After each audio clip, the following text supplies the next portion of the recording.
పరిస్థితిలో ఇద్దరిలో ఎవరు ఫస్ట్ ఎవరు అని చెప్పలేని పరిస్థితి ఉన్నందున వీళ్ళిద్దరికీ కలిపి మన ప్రైజ్ మనీని స్ప్లిట్ చేద్దామని నేను ప్రపోజ్ చేస్తున్నా. సో వంశీ, ఇప్పుడు మనం విశ్వగురు భారత్ కంటెస్ట్ 1 మనం అనౌన్స్ చేసి 1.5 మంత్ అవుతుంది. నిన్న నిజానికి చెప్పాలంటే నిన్న మనం అనౌన్స్ చేయాలి. కొన్ని కారణాల వల్ల మనం అనౌన్స్ చేయలేకపోయాము విన్నర్‌ని. సో ఇవాళ ఫైనల్ రిజల్ట్ ఎంతమంది మనకి ఇప్పటివరకు రెస్పాండ్ చేశారు మన కాంటెస్ట్‌కి.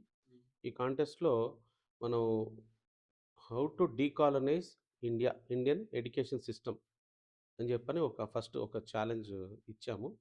ఎవరన్నా కానీ ఇండివిజువల్స్ కానీ యూట్యూబర్స్ కానీ ఎవరైనా కానీ ఈ టాపిక్ మీద మాట్లాడి వాళ్ళ ఓన్ ఛానల్లో పెట్టుకొని మన వాల్మీకి ఆశ్రమంని ట్యాగ్ చేస్తే మనకి ఇన్ఫర్మేషన్ వస్తుంది. సో దాని content plus number of views 2 కలిపి కాంబినేషన్లో వాళ్ళకి సెలెక్ట్ చేసి ఎవరో ఒకళ్ళకి 10,000 రూపాయలు బహుమానం ఇస్తామని చెప్పని మనం అనౌన్స్ చేసాం. సో దాని యొక్క రెస్పాండెంట్స్ ఎంతమంది రెస్పాండ్ అయ్యారు ఆ డీటెయిల్స్ కొంచెం ఇస్తే మనం ఇవాళ వాళ్ళ యొక్క కృషికి మనం ఎవరో ఒకళ్ళని సెలెక్ట్ చేసి ప్రైజ్ని అనౌన్స్ చేద్దాం. అయితే మనకి ఒక 8 మెంబర్స్ రెస్పాండ్ అయ్యారు. లైక్ అందులో చాలా మంది ఇన్ఫ్లుయెన్సర్స్ ఉన్నారు. Okay. So 8 members list like వాళ్ళకి ఎంత వచ్చాయన్నది ఇది ఓకే.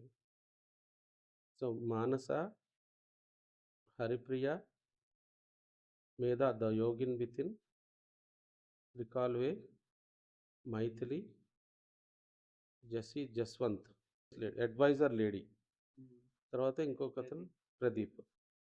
సో నేను అనుకుంటే ఇవన్నీ నేను ఒకసారి వాచ్ చేశాను. సో సుమారుగా నాకు ఐడియా ఉంది. సో వ్యూస్ ఒకటి ఇప్పుడు మనం చూస్తున్నాము. నాకు కూడా మానస ఏమో స్ట్రాటజీ వచ్చేసి పీఠాధిపతులు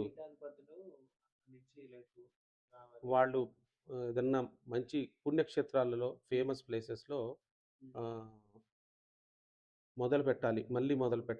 బ్రిటిషర్స్ మన ఎడ్యుకేషన్ సిస్టమ్ మొత్తాన్ని మార్చేశారని మీ అందరికీ తెలిసిందే. కానీ మనం ఎప్పుడైనా దాన్ని మళ్ళీ ఎలా వెనక్కి తీసుకురావచ్చు అనే దిశగా ఆలోచించామా?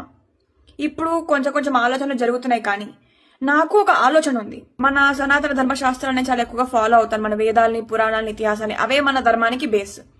అవన్నీ ఓ వైదిక ఆచార్య గురు పరంపర కింద అందరూ నేర్చుకునేవారు. వైదిక ఆచార్య ఉండేవారు. ఆ గురు పరంపర బ్రహ్మదేవుడి నుంచి మొదలయ్యి బ్రేక్ కాకుండా వచ్చిన గురు పరంపర, భగవంతుడి నుంచి మొదలై వచ్చిన గురు పరంపరలు. అందుకని ఆ గురు పరంపరలు ఇంకా అటు ఇటుగా చాలా తక్కువగా మిగిలాయి. ఆ ఆచార్యులు వాళ్ళ వంశస్థులు ఇంకా చాలా తక్కువగా అటు ఇటు మిగిలారు. సో మనం ఏం చేయొచ్చు అంటే మళ్ళీ మనము ఎవ్రీ సిటీలో స్టార్ట్ చేసి, లేకపోతే ఫేమస్ తీర్థస్థలంలో ఒక గురుకులం లాగా ఏర్పాటు చేసి ఆ ఆచార్య వాళ్ళందరినీ మళ్ళీ పిలిపించి వాళ్ళని నియమించాలి, మళ్ళీ మనకి ఎడ్యుకేషన్ ఇవ్వమని చెప్పి. అది చాలా మంచి స్ట్రాటజీ. అంటే ఇప్పుడున్న పరిస్థితుల్లో పీఠాధిపతులకి చాలా రిసోర్సెస్, సపోర్ట్ చేసే రిసోర్సెస్ చాలా మంది ఉంటారు. కాబట్టి అది ఒక మంచి స్ట్రాటజీ. సో అట్లా ఈ మఠాలు, పీఠాధిపతులు వీళ్ళు మళ్ళీ మనం పోగొట్టుకున్న స్కిల్ బేస్డ్ గురుకులాలు, వేద పాఠశాలలు ఒకటే కాకుండా అంటే అన్ని రకాల కుల వృత్తులు, అంటే పురాతన కుల వృత్తులు ఒకటే కాకుండా ఇప్పుడు మోడర్న్ స్కిల్స్, టెక్నాలజీ రిలేటెడ్ అవి కూడా కుల వృత్తుల కింద వస్తాయి. ఏదైనా కానీ స్కిల్, ఒక జాబ్ కానీ, ఒక బిజినెస్ కానీ, ఒక మ్యానుఫ్యాక్చరింగ్ ఇండస్ట్రీ పెట్టాలంటే ఏ స్కిల్ కావాలో అటువంటి స్కిల్స్ బేస్డ్ గురుకులాలు చిన్నప్పటి నుంచే పిల్లలకి, కాలేజీలో వచ్చిన ఇంజనీరింగ్ తర్వాత వాళ్ళకి కాకుండా చిన్న పిల్లల నుంచే నేర్పించే గురుకులాలు మళ్ళీ తీసుకురావడానికి ప్రయత్నం చేస్తే బాగుంటుంది. ఇది ఒక మంచి స్ట్రాటజీ తను చెప్పింది. తర్వాత Haripriya Google CEO Indian, Microsoft CEO Indian, ఇలా విదేశాల్లో పనిచేసే ఎంతో మంది సిఇఓలు ఇండియన్స్ అనుకుంటూ మనం రోజు గర్వపడిపోతూ ఉంటాం. కానీ ఒక గూగుల్, ఒక మైక్రోసాఫ్ట్ ఇండియాలో ఎందుకు లేవు? ఈ విషయం గురించి ఎప్పుడైనా ఆలోచించారా? పావర్టీ, అన్ఎంప్లాయ్మెంట్, ఇలా ఎన్నో సోషల్ ఇష్యూస్ కి మూల కారణం మన కరెంట్ ఎడ్యుకేషన్ సిస్టమ్. మన ఎడ్యుకేషన్ సిస్టమ్ ని రీఫార్మ్ చేసి డీకొలనైజ్ చేయడం అనేది మనం అర్జెంట్ గా చేయాల్సిన పని. మరి ఎలా డీకొలనైజ్ చేయాలి అంటే పాయింట్ నెంబర్ 1, ధర్మాచరణ. పర్యావరణానికి హాని కలిగించకుండా, ఏ ప్రాణిని హింసించకుండా ధర్మబద్ధంగా జీవించడం పిల్లలకు నేర్పాలి. సస్టైనబుల్ ఈకో ఫ్రెండ్లీ లివింగ్ కి ఇదే బీజం. పాయింట్ నెంబర్ 2, మాతృభాష. థ్యాంక్ యూ అని చెప్పేసి చేతులు దులిపేసుకోవడం పాశ్చాత్యులు చేసే పని. నేను మీకు రుణపడి ఉన్నాను అని చెప్తూ ఇతరులకు కూడా మనం సహాయం చేయాలి అని చెప్పే కల్చర్ మనది.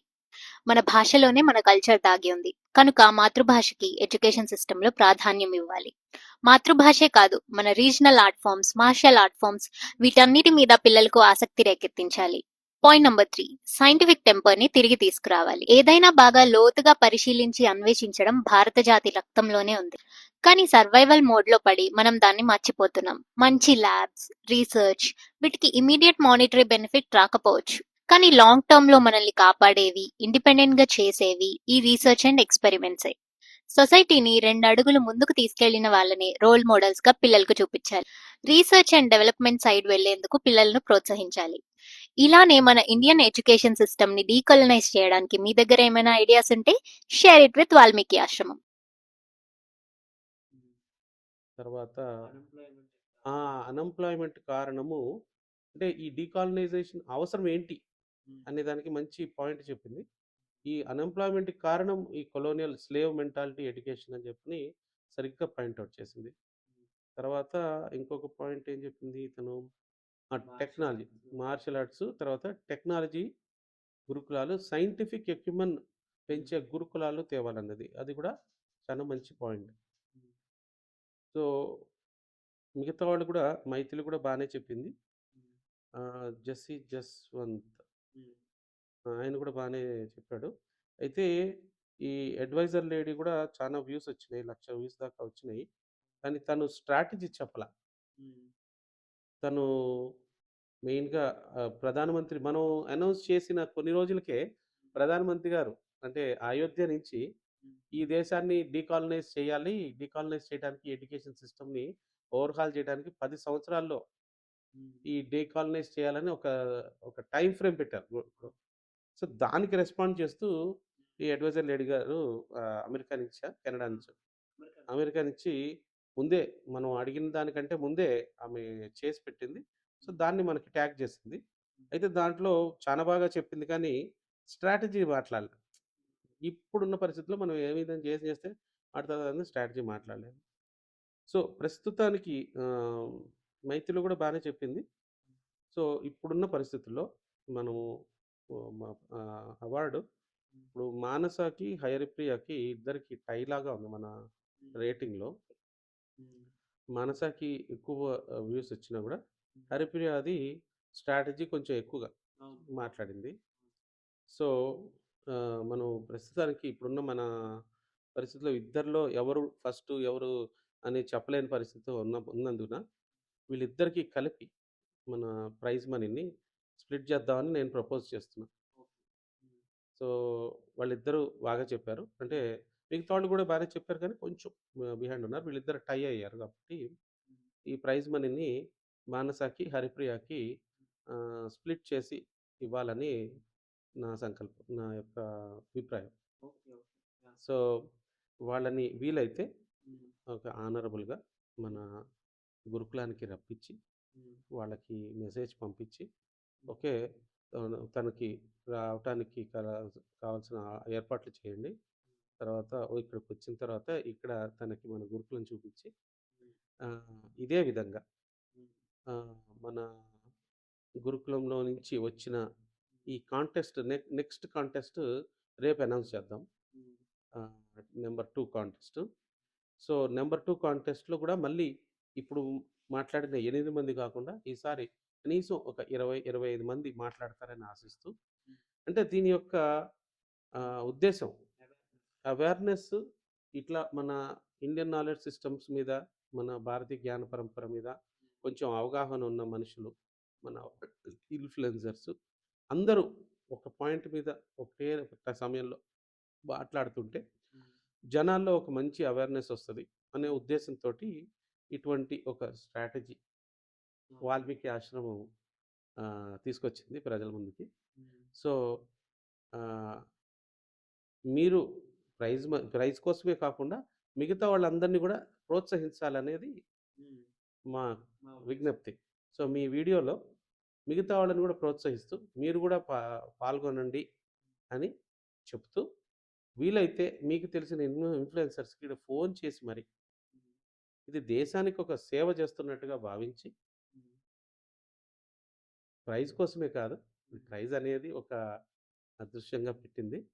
మెయిన్ పర్పస్ అందరూ మోటివేట్ అయ్యి మాట్లాడాలనే ఉద్దేశం. సో, అది ఆ స్ఫూర్తితో మీరందరూ మీకు తెలిసిన మిగతా ఇన్‌ఫ్లుయెన్సర్స్ కూడా ప్రోత్సహిస్తారని కోరుకుంటూ సెలవు తీసుకుంటున్నాను.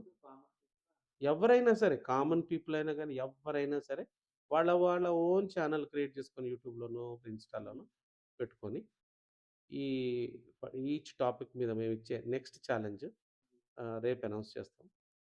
సో, మళ్ళీ నెక్స్ట్ సెకండ్ ఛాలెంజ్‌కి ఈసారి ఇంకా ఎక్కువగా ఆహ్, తప్పకుండా వస్తారు. ఎక్కువ మంది పార్టిసిపేట్ చేయాలని చెప్పి నేను సంకల్పిస్తున్నాను.